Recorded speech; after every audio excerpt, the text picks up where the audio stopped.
We are in the middle of Torah Yud Aleph, Ani Hashem Hu Shmi.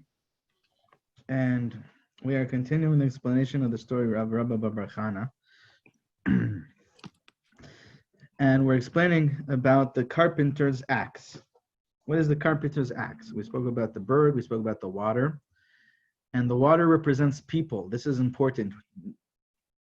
We'll see how it connects to what we're going to learn today. The water represents people. So what does it mean it represents people? Not the spiritual aspect of people, because that's represented in the story as the sky, the rakia, the firmament, right? The water represents the physical aspect of a human being, the lowly aspect of a human being, which is created by the male and the female waters, okay? But that's what the water represents, the animal self, the gashmiut, the physical self. And we spoke about the sky, the rakia, being the spiritual, the understanding, the understanding of Torah in its absolute depth, the expanded consciousness. All of this is the rakia. And the bird represents the dibur. The bird is the dibur. The bird is the dibur. We saw how it connects to the idea of mitzora, the mitzora motzi shemra. Mitzora is someone that has defiled the power of speech and used it in destructive ways. And he has corrupted that tremendous power of creating reality that Hashem has given us by using it in destructive ways. And so that's the mitzora. And he has to bring a korban to rectify that, to atone for that sin. And the korban, the sacrifice and the process of purification of a tikkun for the mitzora is by bringing these birds. And the Zohar explains the reason is, the Gemara explains that these yavo pataya v'yachapel pataya, that these the birds that are talkers, they are chirping all the time. They will come and they will atone for his talking, his speaking in a destructive way. And what's really interesting, just an interesting point on this, is that that birds are not known to be talkers. Yes, they chirp, but there's a difference between chirping and talking. Okay, all the parts of creation, they do what birds do. They also chirp in their own way. They also communicate with each other. The difference between man and all the other, what's called the category of chai, the category of life form in the universe, the difference between the way we communicate and the way they communicate is that when we communicate, we're not just when we speak, we're not just communicating. The main thing that is happening when we speak, and the main intention in speech, is that we are creating reality. We are creating reality when we speak, whereas the other parts of creation, when they speak, right, when they communicate, when something is coming out of their mouth, they're making sounds or whatnot, that is just communication between them. And the mitzora, what he did is he lowered himself to the point of chirping. He has taken the power of speech, and instead of using it to create reality, he has shown that he does not believe in that, and he has used it in a destructive way. And so he has lowered that element, that aspect of dibur, that tremendous power to create reality. He has lowered it to the level of birds, and so that's why his korban is the birds. But that's a side point. Now, in the story of Rabbi Bitton, where they see this bird ankles deep in the river, in the water, and they wanted to dive in, and the heavenly voice came out and warned them against diving in, because the water is, don't say that it's shallow, don't say there is no water. And we said, what does it mean, no water? Meaning that there is no ego, there is no gaiva. Because in order to rectify the dibur, to rectify the bird, the dibur, which is the bridge between man and the expanded consciousness, which is all of the spiritual energy, all the energy of godliness that we have access to, is through that bridge that connects us to it, is the dibur. And the way to merit that is only through Shmir Tabrit, and Shmir Tabrit is by nullifying the ego, the feeling of separateness, the illusion of separateness. And so they said, late Maya, there is no water. They're eliminating the ego. And the heavenly voice said, no, be careful. There still is water. What does that mean? That means that You may be saying that late Maya, we're going to see more about that further, but first of all, the Bat Kol told them, the heavenly voice told them that this water is deep. Don't say there is no water, and don't say you can just dive in, because what does it mean that you just nullify the ego? When you nullify the ego without the proper intention, you say that you're lowly and you say that you're nothing, but you're doing it in order to feel yourself as a something, to feel yourself as special, and that in itself is the epitome, the highest level of ego. That's the greatest arrogance that a person can have, is to feel so arrogant and so proud of oneself and so filled with their own ego and their own sense of self that now they are on the greatest level of character perfection, and they can even be the most humble among people, right? So that's the greatest gaiva, that's the greatest arrogance that there is. And so that's what the heavenly voice was warning them about, and was warning them about the tremendous danger of arrogance, of pride, of gaiva. And that's what we're up to now. We're explaining about the danger of gaiva and how terrible it is. We spoke about how gaiva, which is the pride and the arrogance, it's taking the clothing of the king for oneself. The clothing of Hashem is Hashem's splendor and Hashem's glory. And when a person takes it for himself, then that's when a person is attributing all power and all greatness and all honor and all majesty to oneself, instead of connecting it to Hashem. And that's the difference between a person who is centered around serving Hashem, the universe. The center of the universe for such a person is Hashem. I am here in service of Him, of Hashem, and I am here to glorify His name. And whatever a person does is, their focus is to glorify Hashem's name and to add to the honor of Ribbon Shalom. And that's one way of living, and that's about being marbe kevod Hashem, kevod hamakom, increasing the kavod of Hashem, and mema'et kavod atzmo, and he's decreasing the kavod of his own self. And so when Chazal teaches this, by saying increasing the kavod of Hashem and decreasing the kavod of himself, instead of saying it in a different way, they could have easily said, where he has nullified his own kavod and he has brought kavod to Hashem. And that would kind of sound like, just turn off the switch by your own kavod and turn on the switch by the kavod of Hashem. But the Gemara doesn't say it that way. Chazal say it in a way of increasing by Hashem the kavod and decreasing the kavod by Hashem. And that teaches us that this is constant. This is a constant awareness where on so many different levels, a person in tiny increments throughout the day, every thought, every word, every action, every way that a person is living, every part, every aspect of a person's life, a person can either be decreasing his own kavod and increasing Hashem's kavod, or doing the opposite.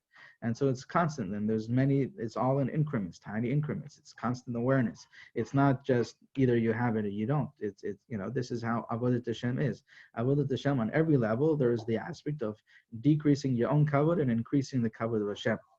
And so that's what will empower the speech. That's what will empower the bird to be a proper bridge to bring the consciousness, expand consciousness into the water, into the human, into the person.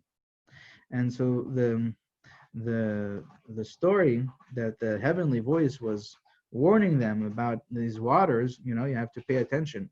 The waters. Why is the water representing the ego? Why is it representing this negative? Because the water represents the physical aspect of the self, like we said. The water represents the human being, the physical aspect of the human being, not the neshama, it's the goof of the human being. And that's the animal self, and that's where all of the ego comes from, right? That's where all of the ego is attached to the person.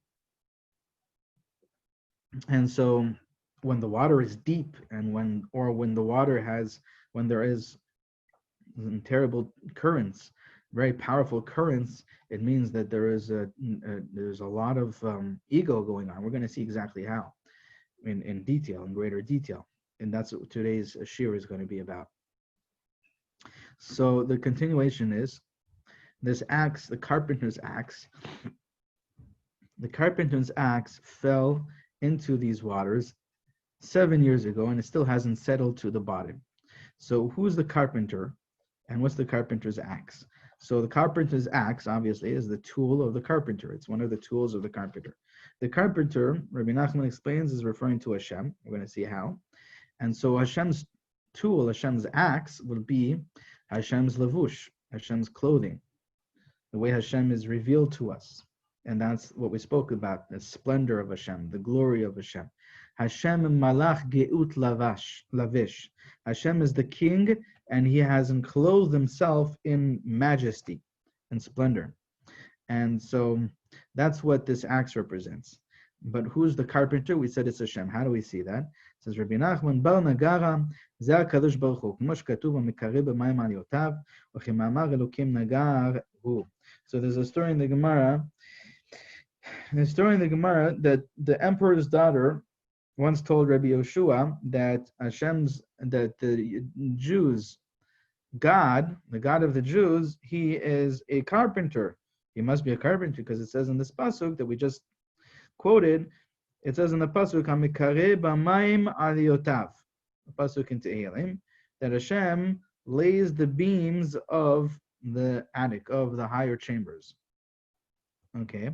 So she said to him, oh, he must be a carpenter. And if he's a carpenter, so I'm asking that your God should bring me a spinning wheel, a wheel that they would spin the wool with. That's what they would use this wheel, and that's how they would make clothing. And so she said, if he's a carpenter, I want him to bring me this, to make for me a spinning wheel. Okay, so Rabbi Yoshua agreed, and he davened to Hashem, he prayed to Hashem. And what happened in result of those prayers is that she became a mitzorat. She became a leper. She got leprosy. Okay, and which is very interesting. She spoke disrespectfully about Hashem, and she used her power of speech in a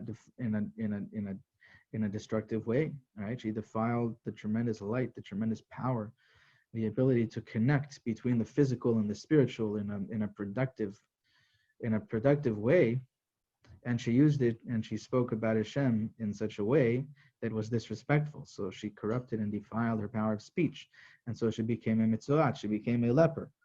And the lepers back then in Rome, what they would do is they would spend time, they couldn't live a normal life. People would stay away from them, and so they would sit in the marketplace, and they would make string with a spinning wheel. They would make the threads that they would use in order to make clothing. Okay, and so one day Rabbi Yoshua is going through the marketplace, and he sees the daughter of the king, the emperor, sitting there spinning the wool. And so this is was the fulfillment of his prayer. What she asked for. He prayed, and this is how it was fulfilled, because she was disrespectful and she used her power of speech in a disrespectful way. But anyways, this is a Gemara in Masechet Chulin. And the point is that we see that there is this aspect of Hashem being a carpenter, because everything in this world is a creation of Hashem. And Hashem is the creator of everything in the world. And so we are all just like a kechomer beyad hayotzer, like the vessel, like the bowl in the hand of the craftsman, like the vessel in the hand of the craftsman. Okay, so therefore the axe, the carpenter's axe, it's a tool belonging to Hashem. It's the clothing that's belonging to Hashem, through which Hashem relates to the world, is revealed to the world. It's not something that he uses, it's more like something that he created in order for us to be able to relate to him, because from Hashem's side there is nothing in between. Okay, so from the falling of this lavush, from the debasement, okay, the descent of this garment of the Ribono Shel Olam, that's where arrogance comes from, because that garment is the glory and the splendor and the majesty of Hashem, and when it's debased, when it descends and it's fallen and it's disconnected from Hashem and it's used for one's own benefit or one's own fulfillment of ego desires, then that's called arrogance. That's called pride. So that's what it's referring to here. In this story, it's representing pride. It's representing gaiva. Shehu bechinat sheva bati akum. And gaiva, pride, is the aspect of the 7 houses of idol worship. As we explained in the past, we said that there are 70 nations. Each one of the 70 nations fit into one of the 7 categories of idol worship. One of the 7 ways of being disconnected from Hashem. Just like we have the Shabbat, and we have the Shabbat, it represents the Emunah in Hashem, and the Shabbat is the 7th day. On the other side, and we believe in one Hashem that has created and creates everything that is. And that's why when there were 70 people in the household of Yaakov Avinu when came down to Mitzrayim, it says, Shivim Nefesh lebet Yaakov, 70, and they're called Nefesh. Nefesh in singular, because we all believe in one Hashem. And the beliefs of a person connect a person to that which he believes in. And so all the nations, because every person believes in something else, so that's why they have fallen to this aspect of separateness. Their beliefs, it's not because they believe in something else, it's because they believe in separateness. They believe in different separate forces. Even people that acknowledge the fact that there is one creator, in other religions you have that, but they also believe in other things or other energies and other forces that also have a power and also have a say, okay? And what's called shituf in the Rambam. And so because of this, they have fallen. They are living a life of separateness. Their consciousness is in a place of separateness because they are believing in separate energies and separate entities.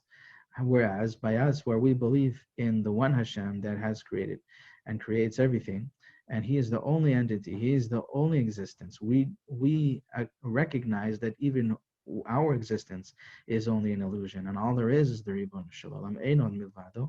And that's why even when we have the 70 people in the household of Yaakov, we're all considered one nefesh, one person, because we're all bound and unified because we are all believing in, and our consciousness is filled with the oneness of the Ribbon Shalom.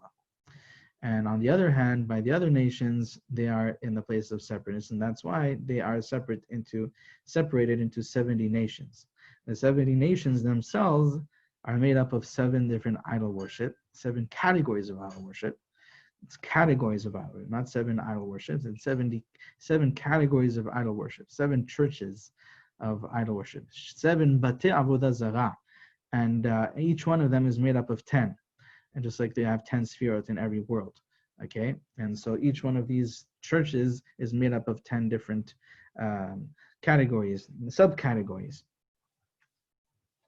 And so that's what the 7 years that this axe of Hashem, of the carpenter's axe, fell, and it has been 7 years and it still hasn't settled. What does it mean it still hasn't settled?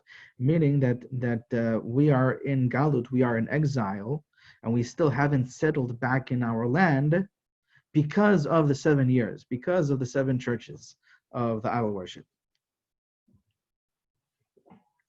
Okay? So because as much as we have fallen into those disconnected and those corrupt belief systems of the idol worship, of the idol worshippers, of the Shivim Umot, that's how we fell under their control. Okay, and the emuna, what's called the Shechina, is in exile because our emuna fell. Rabbi Nachman has a whole Torah about this, closer to the end of Likutei Moharan, where he explains that the galut, the exile, he explains the terrible, destructive effects that the exile has upon us. And he says one of the worst things that the exile, one of the most destructive things that the exile has done to us is that we live among the goyim, and we live among and surrounded by the culture of the idol worshippers, or those that don't believe in Hashem. And because of that, we are influenced. We have been influenced by their belief systems and by the way they live their life, but most importantly, by their belief systems. And that in itself has caused the concealment of the miracles that Hashem does to us. That in itself causes, because our belief system has been corrupted and defiled and fallen into exile by their belief systems. Again, so we lack the belief in Hashem in absolute clarity, in an absolute revealed and clear way that is experienced. Because of that, we don't experience the miracles and we don't experience the oneness of Hashem as we did in the times of the Beit HaMikdash. And so that's one of the worst things that happens, that comes from the Galut. He says that's probably the most important point, the most important point that we should recognize, that this is the most destructive force of the Galut, is that influence. And so that's what it means, that the waters, that the acts of Hashem, the acts, which is the splendor, the glory, the kavod of Hashem, has not settled, because it has fallen, and it's being used now by people as their own arrogance, their own glory, their own splendor, their own filling up their own ego, and so it's disconnected from Hashem, so it's fallen. So therefore, and that is what causes, that's what brings about the 7 churches of the idol worship, okay? Because Avodah Zarah, Rabbi Nachman explains, is this Tiferet that has fallen from Hashem, and that's why they're attributing power and royalty and majesty, they're attributing it to other entities, to other energies, to the sun, to the moon, to the stars, whatever. That's what Avodah Zarah is all about. So Avodah Zarah is just the practical application of arrogance, of gaiva. When you take gaiva and you follow it halacha lemaisa, what's called, right? How can I apply this? How can I apply arrogance and pride, halacha lemaisa, right? So then that's called Avodah Zarah. That's called idol worship. And so when a person does that in their life, in the way they live their life, even in business, when a person does business, and then a person attributes all of their success to their own self, so they've turned themselves into an idol. Okay, kochi ve'otzim yadi. That's also idol worship, because they're taking the pride, they're taking the gaiva, and they're applying it, implementing things in their life according to that, speaking according to that, living according to that. They're serving themselves. The center of the universe is by them, instead of the center of the universe being the Ribono Shel Olam. That's the difference here. That's the point of distinction between the two. And because of that, we still haven't settled back in our land. Okay, that's what that is alluding to. Lo galu, like Rabbi Nachman says, shehu bechinat she'al yedei zeh galu Yisrael me'artzam. Because of these 7 churches of idol worship, we have been exiled from our land. Lo galu Yisrael ad she'avdu bah sheva batei akum. ומשביל זה נקרא עכו מלשון תפארת, כמו שכתוב כי תפארת אדם לשבת בית, כי עבודה זרה שהוא הגדלות הוא מנפילת התפארותו. And he says that's why we see in the pasuk in Yeshayahu refers to idol worship with the word tiferet. It says in the pasuk over there, like the splendor of a man to sit in the house. כי תפארת אדם לשבת בית, the house of Avodah Zarah, the church of Avodah Zarah. And that Avodah Zarah was carved like a man. It was a carved wooden idol. And so it's called ketiferet. It uses the word tiferet, which is a splendor, because as we said, Avodah Zarah is the splendor of Hashem that has fallen, and people with their ego have taken that splendor for their own self. They're the center of the universe, and all splendor and all glory and all majesty belongs to them, as opposed to attributing it to the Ribono Shel Olam. Okay? And so that's because that's what Avodah Zarah is. It's from the fallen Tiferet of Hashem. Ha-sheva shnin, 7 years. Ze bechinat ha-gadlut, shu bechinat sheva batei Avodah Zarah. That's referring to arrogance and haughtiness, which is the 7 houses of idol worship, like we said. Vezeo velo mata le'ara. היינו שעל ידי העוון הזה עדיין לא חזרנו לארצנו, כי על ידי העוון הזה שהוא הגלות, שהוא כעובד עבודה זרה, בחינת 7 בתי עבודה זרה, על ידי זה גלינו מארצנו, ועל ידי זה עדיין לא חזרנו לארצנו, הכל על ידי העוון הזה של הגלות, של בחינת עבודה זרה כנען. He says, because of this, it has not yet reached the ground. What does it mean? We have not yet settled back in our land of Eretz Yisrael because of this sin of arrogance, of haughtiness, which is an aspect of Avodah Zarah, which is the source of Avodah Zarah, of idol worship. Vezeu ve'lam mishum denefishim maya. And the heavenly voice continued and said to them, it's not, why did it not settle on the ground, on the bottom of the river yet? Not because the water was abundant, not because it was so much water, it was so deep. What is that representing? So he says, "Hainu lo tomah shebishvil zeh lamatel le'arad hainu she'en yichodim nagiav lashuv le'eretz Yisrael mishum denefishim maya mechamat she'akum mem rabim b'chinat rabim hagoyim ha'ele Hashem b'chinat mayim rabim ela mishum deredifim maya." So he says, do not say, the heavenly voice says to them, do not think that the reason why you still haven't settled back in Eretz Yisrael, why haven't you been returned to Eretz Yisrael, why haven't you been delivered from your exile yet? It's because there are so many of the idolatrous nations, the idol worshippers of the other of the nations. Why is that referred to as deep and many waters? As we said, the water doesn't represent the higher part of a person, the spiritual, the holy part, the neshama of a person. The water represents the ego of the person, the animal of the person. And so when the water is very deep and the waters are abundant, that means there are so many of these idol worshippers in the world that the Jews have fallen in exile by them. Okay, don't say it's because there are so many of them that the waters are abundant, the waters are deep. Okay, what's called mayim rabim. Ela mishum deredifim maya. The reason is because the water is running so rapidly. There are powerful currents. What does that represent? Shehem rodfim achar kavod shu bechinat mayim, bechinat ela kavod erim Hashem al mayim rabim, al yedei ze en yicholim lahagia v'lachzor le'eretz Yisrael. Haynu al yedei ridifat hakavod ve'hagadlut. כי עיקר עריכת הגלות שאנו יכולים לשון ולעצמנו הוא רק מחמת עוון הגדלות ורדיפת הכבוד כנ"ל. So basically it's kind of like the heavenly voice is telling them, it's not the quantity of so many idolatrous nations that is causing the length of the exile, it's the depth and the quality and how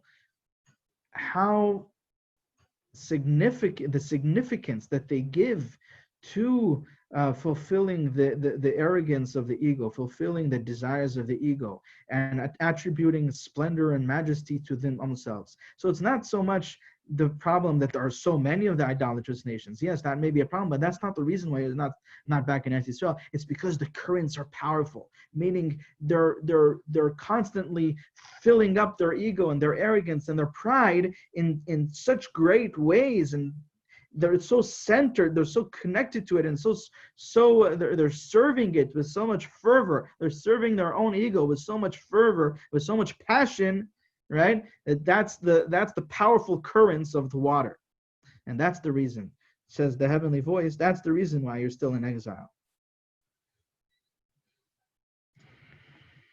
That they're constantly running after honor, after their own glory. כל זה הודיע להם הבת קול. גודל ביזוי הגדלות כדי שיתרחקו מהגדלות עד קצה האחרון כנ"ל, ואז כבוד השם יתברך בשלמות כנ"ל, ואז זוכים לדיבור המאיר. All of this, the heavenly voice was letting them know how terrible and how repulsive this arrogance is, the arrogance of the ego is, in order that they completely distance themselves and separate themselves from this destructive way and corrupted way of living, which is completely disconnecting a person from Hashem. There's actually a Zohar in this week's Parsha. There's a Zohar in Parshat Beshalach that says that the prayer of those that are poor and needy are the most accepted prayers. Hashem is the closest to the prayer of the poor and the needy because they are brokenhearted. And what does that mean? That means that Hashem always attaches himself. What does it mean attaches? Hashem is everywhere. But Hashem is revealed in the heart of a person, in the heart of a person that has removed the ego. That doesn't mean that Hashem, now that he has removed the ego, Hashem now comes and is revealed in his heart. No. The nature of the soul is to be a magnet for the divine because it's part of the divine. It's part of the Ribbon Shtola. But there is this butz, there is this mud that is covering and blocking. Like a wall, an iron wall, brass wall, terribly thick and terribly high, that is separating between the neshama of a person, between the soul, which is part of the divine, part of Hashem, and between the Ribono Shel Olam. Okay, meaning Hashem is completely concealed, and it seems like he's completely separated, and he completely distances himself from someone who has this iron wall separating him, this yeshut, this feeling of separateness, this feeling of the ego, which is coming from the illusion of separateness, and that causes the separateness, and that causes the feeling of being far from the Ribono Shel Olam. That gaiva, and when a person has a broken heart, a person who is needy, a poor person, then right away that wall is removed and the Shekhinah is right there. And so that's why the prayers of a broken-hearted person, of a poor person, of a needy person, are the most accepted. And this is going back on the same premise that we spoke about yesterday, the same idea, the same fundamental idea that we spoke about yesterday, about how prayers are answered based on the extent of how much the Shekhinah is dwelling, how much Hashem is dwelling within that person. And that's why we prepare ourselves in the Shemona Esrei, the Yira brings the Shekhinah, what's called Koved Rosh. It all comes back to the same idea. And so here too, it's telling them, the heavenly voice is warning them about how terrible and how destructive and how repulsive the arrogance is, in order that they distance themselves from it. And by distancing themselves, cleaning themselves, purifying themselves from haughtiness, from arrogance, what are they doing? They're decreasing, incrementally decreasing their own kavod, their own ego, arrogance, ego, pride, and they're increasing incrementally the honor of Hashem, the respect and the majesty of the Ribono Shel Olam. And then the kavod of Hashem is brought to its perfection. And when the kavod of Hashem is brought to perfection, then the dibur is shining, is filled with light. It's energized with divine light. Shehu bechinat tzipalta, which is the aspect, the dibur, the proper aspect of speech is like the tzipor, it's the bird, it's the bridge between the physical self and the higher self, the godly self. אבל איך זוכים לזה? לשבר הגדלות והכבוד של עצמו לגמרי, ושיהיה כבוד השם יתברך בשלמות, הוא על ידי שמירת תמיד בשתי מבחינות הונאה, שהם מבחינת ייחוד העילה וייחודת התא. So now, practically, how does a person merit to remove all of this arrogance of the ego and to purify himself from the kavod that is attributed, the splendor and majesty that one attributes to oneself, right? And to be completely pure from that, and to decrease his own kavod, increase the kavod of Hashem into its perfection. How do you merit that? That's through Shmir Tabrit and the two aspects of Shmir Tabrit we spoke about, which is called the higher unification and the lower unification, Kabbalah and Halacha and Shabbat and the 6 days of the week. We'll see more about that, B'ezrat Hashem, in tomorrow's